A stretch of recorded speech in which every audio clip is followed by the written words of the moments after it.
Hello and welcome to Bforex.com Global Market Review. We've seen that the dollar has remained relatively range-bound against most of the major pairs.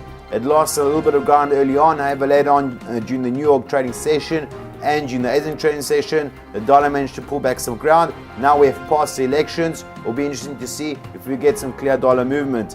The moment key data came out yesterday was the ADP report. This is a predictive measure of the Friday's key non-farm payrolls report. However, its predictive value remains arguable. This figure came out at minus 157k. The forecasted figure was minus 100k, indicating that we could see a downside surprise for the non-farm payrolls report on Friday, which would be negative for the US dollar and the US economy as a whole, as it would indicate weakness in the labor sector. Roberts, where do you think commodities are going to go? There are days that trading can be particularly precarious. Yesterday was one case in point. The day after the presidential elections, typically stock markets will go up. Yesterday they had their worst ever performing day after a presidential election. On top of this, the commodity markets all sank. What happened is that fears came back into the markets. The sentiment is there that the markets are just not performing adequately.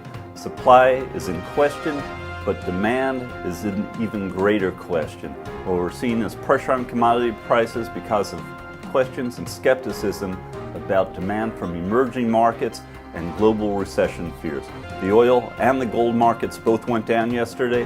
The gold, at the beginning of the week, we predicted pretty much the price to go down to the 690 ratio. Until now, it's stayed around the $730 range. We still expect to see it go down. Let's see what happens. Thank you. Very interesting, Roberts. Thank you.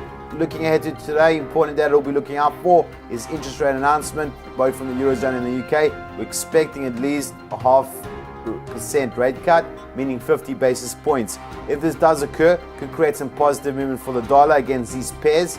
However, in the broader outlook, this will be positive both for the European and the UK economies. We're currently facing a recession. We're having tremendous economic slowdown in these areas. Therefore, a rate cut is inevitable. It is required in order to stimulate these economies. That's it for today. Thank you for watching. See you again soon.